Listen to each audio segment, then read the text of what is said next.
Good morning दोस्तों, कैसे हैं आप। तो चलिए आज हम 23 अक्टूबर को बनने वाले हरियाणा करंट अफेयर के क्वेश्चनों को रिवीजन कर लेते हैं। लेकिन उससे पहले मैं बता दूं कि अगर आपने अभी तक हमारी कोई भी हरियाणा करंट अफेयर की वीडियो मिस की है तो आपको वो दोबारा से देखने की ज़रूरत नहीं है। आप हमारे हरियाणा करंट अफेयर के क्वेश्चनों को PDF के रूप में पढ़ सकते हैं। 1 महीने की PDF आपको 15 रुपये में, 6 महीने की 40 रुपये में और 1 साल की 60 रुपये में मिल जाएगी। लिंक डिस्क्रिप्शन में अवेलेबल है, आप चाहे तो वहाँ पर जाकर इन्हें डाउनलोड कर सकते हैं। अगर आपको डाउनलोड करने में कोई भी प्रॉब्लम आ रही है या फिर आपको डाउनलोड करना नहीं आता है तो आप स्क्रीन पर दिए गए व्हाट्सएप नंबर पर हमें मैसेज कर सकते हैं। हम व्हाट्सएप के द्वारा आपको PDF सेंड कर देंगे। तो चलिए चलते हैं आज की वीडियो पर। तो पहला प्रश्न है, अब देश भर के युवा खिलाड़ी कहां पर अपने आप को खेलों के लिए तैयार कर सकेंगे। तो ये कर सकेंगे चंडीगढ़ के अंदर। चंडीगढ़ हॉकी एकेडमी हमेशा ही देश को अच्छे प्लेयर देती रही है और रुपिंदर पाल सिंह से लेकर धर्मवीर तक कई ओलंपियन प्लेयर्स इस एकेडमी की ही देन हैं। जूनियर लेवल पर भी प्लेयर्स अपने आप को यहाँ से निकलकर साबित भी कर चुके हैं और अब यहाँ देश भर के प्लेयर्स ट्रेनिंग लेंगे। देश को पहला इंडिविजुअल गोल्ड मेडल दिलाने से लेकर क्रिकेट वर्ल्ड कप दिलाने वाले तक और एशियन चैंपियनशिप के खिलाफ टीम की दीवार बनने से लेकर टोक्यो ओलंपिक्स का पहला कोटा दिलाने तक सभी में चंडीगढ़ ही शुमार रहा है। अब यही शहर एक बार फिर से देश के टैलेंट को निखारने के लिए तैयार है। अभी तक सिटी ब्यूटीफुल ने अपने ही युवा खिलाड़ियों को तैयार किया है, लेकिन अब देश भर के युवा खिलाड़ी यहां पर अपने आप को तैयार कर सकेंगे।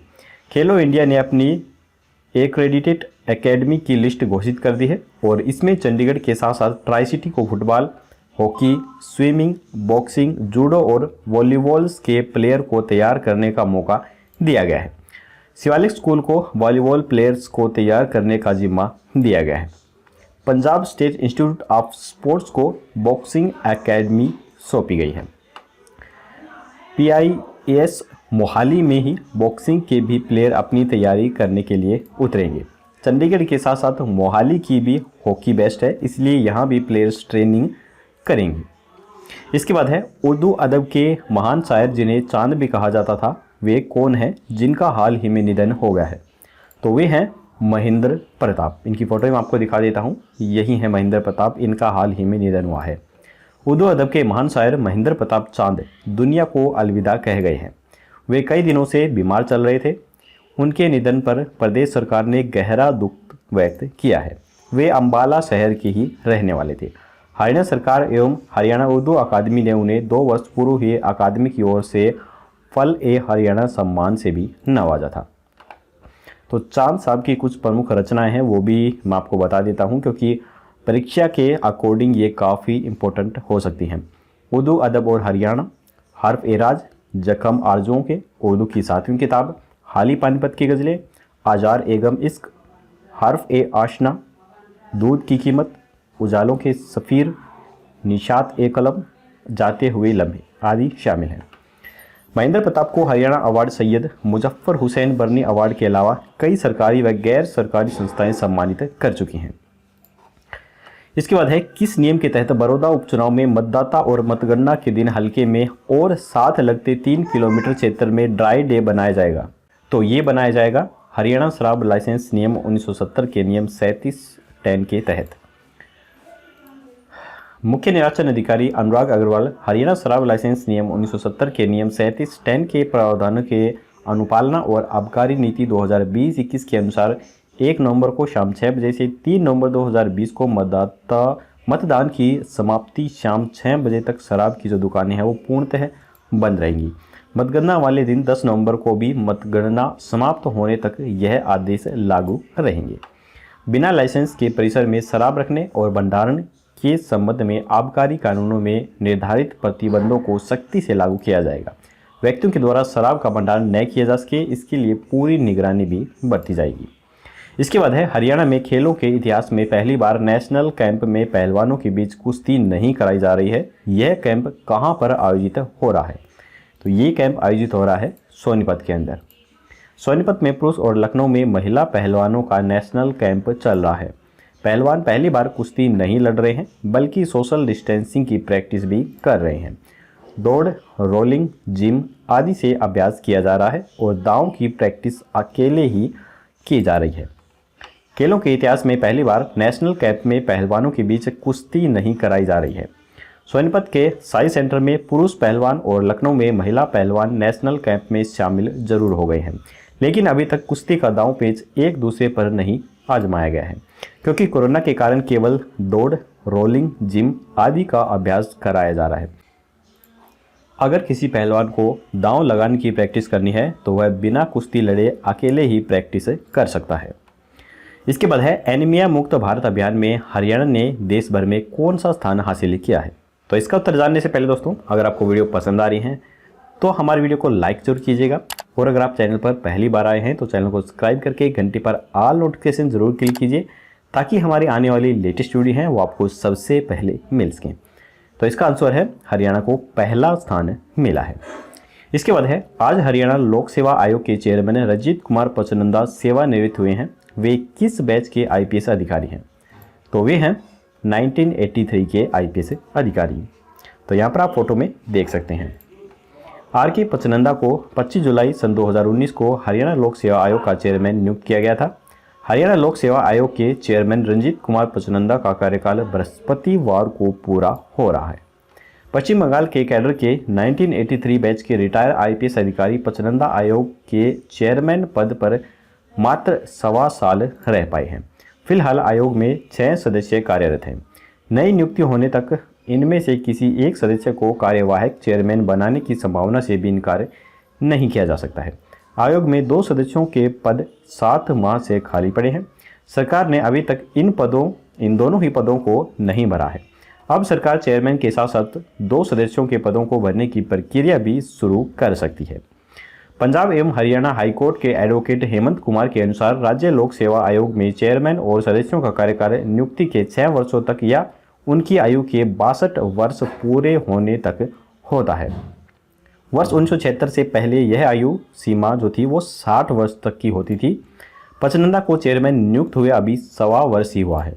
उनकी जन्मतिथि 23 अक्टूबर 1958 है, इसलिए इस वर्ष 22 अक्टूबर को 62 वर्ष की आयु पूरी होने पर पचनंदा सेवानिवृत्त हो जाएंगे।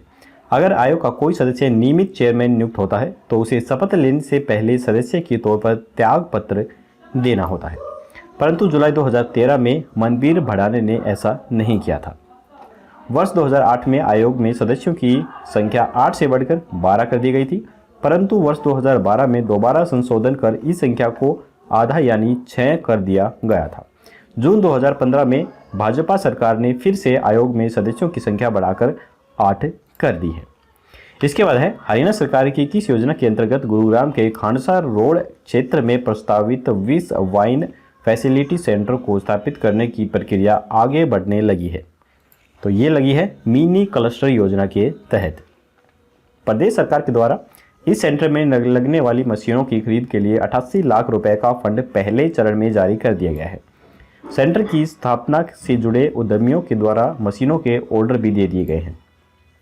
उम्मीद की जा रही है कि 20 नवंबर तक सेंटर में मशीनें लग जाएंगी और नए साल में फैसिलिटी सेंटर में कपड़ों पर डिजिटली प्रिंटिंग्स का कार्य भी शुरू हो जाएगा।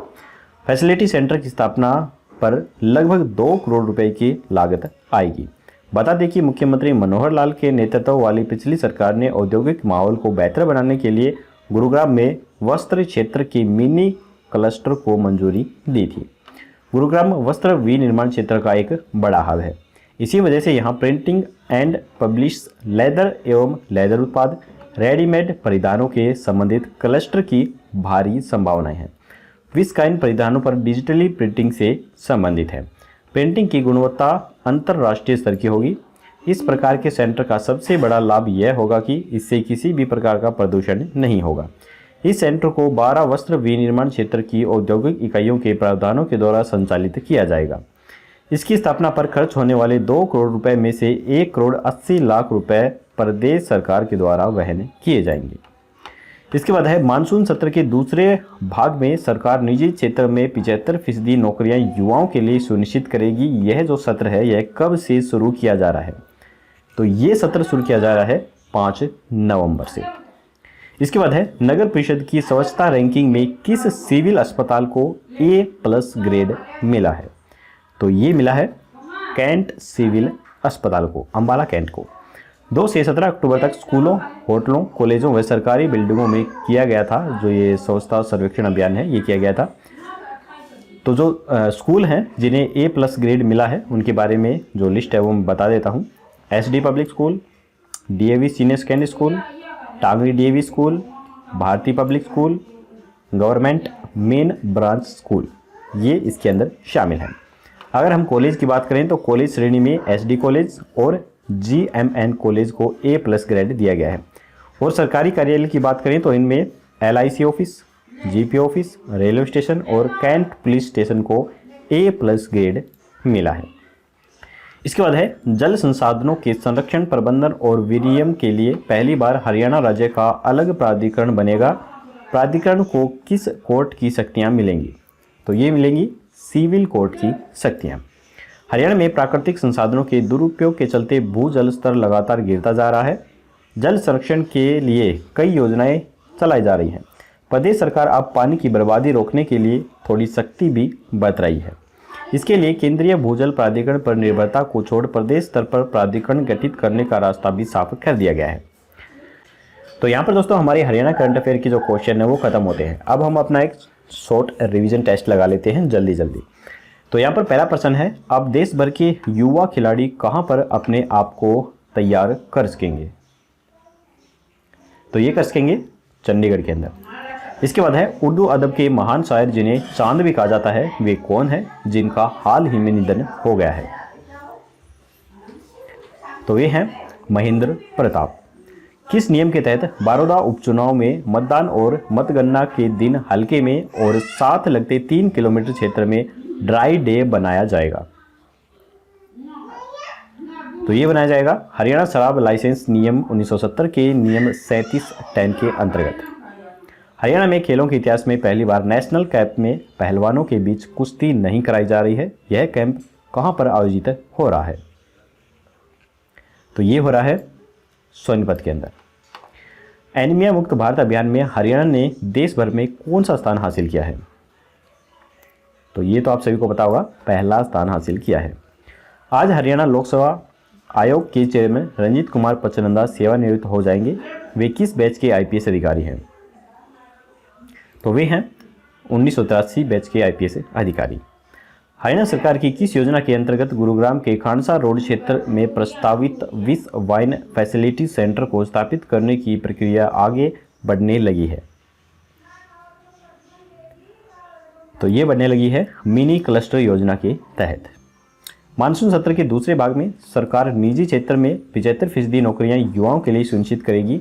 यह सत्र कब से शुरू हो रहा है? तो ये हो रहा है 5 नवंबर से। इसके बाद है नगर परिषद की स्वच्छता रैंकिंग में किस सिविल अस्पताल को A+ ग्रेड मिला है? तो ये मिला है अम्बाला कैंट सिविल अस्पताल को। जल संसाधनों के संरक्षण, प्रबंधन और विनियमन के लिए पहली बार हरियाणा राज्य का अलग प्राधिकरण बनेगा। प्राधिकरण को किस कोर्ट की शक्तियां मिलेंगी? तो ये मिलेंगी सिविल कोर्ट की शक्तियां। तो दोस्तों यहीं पर हमारा रिवीजन टेस्ट भी खत्म होता है। अब हम कल का क्वेश्चन देख लेते हैं। कल हमने आपसे पूछा था कि हाल ही में किस राज्य ने हरियाणा की तर्ज पर ई-रजिस्ट्रेशन प्रणाली को शुरू किया है? तो काफ़ी सारे स्टूडेंट ने बिल्कुल सही आंसर दिया था, लेकिन जिन्हें नहीं मालूम है उन्हें बता दूं कि इसका राइट आंसर है तेलंगाना में। तेलंगाना ने मंगलवार से अपने प्रदेश में रजिस्ट्री बंद कर दी है और हरियाणा की तर्ज पर ई-रजिस्ट्रेशन प्रणाली को अपनाने की प्रक्रिया शुरू कर दी है। उप मुख्यमंत्री ने राज्य के सभी जिला उपायुक्तों को अगले सप्ताह तक कलेक्टर रेट तय करने के निर्देश भी दिए हैं। डिप्टी CM ने उपायुक्तों को निर्देश दिए हैं कि वे रजिस्ट्री के मामले में लगातार मॉनिटरिंग करें तथा तहसील स्तर पर भी एक कोऑर्डिनेटर भी लगाएं, ताकि रजिस्ट्री करने वाले लोगों को किसी प्रकार की समस्या का सामना ना करना पड़े। तो चलिए अब हम देख लेते हैं आज का क्वेश्चन। आज का क्वेश्चन है कि अमृत योजना की राष्ट्रीय रैंकिंग में हरियाणा को कौन सा स्थान मिला है? तो यहाँ पर 4 ऑप्शन है, 9वां, 10वां, 11वां या फिर 12वां। आपको राइट ऑप्शन हमें कमेंट बॉक्स में बताना है। कल की वीडियो में आपको इसका जवाब मिल जाएगा। तो दोस्तों हमारी ये वीडियो यहीं पर खत्म होती है। अगर आपको वीडियो पसंद आई हो तो लाइक जरूर कीजिएगा और अपने दोस्तों के साथ शेयर करना बिल्कुल मत भूलिए। तो चलिए कल मिलेंगे ऐसी ही एक और नई वीडियो के साथ। तब तक के लिए जय हिंद, जय भारत।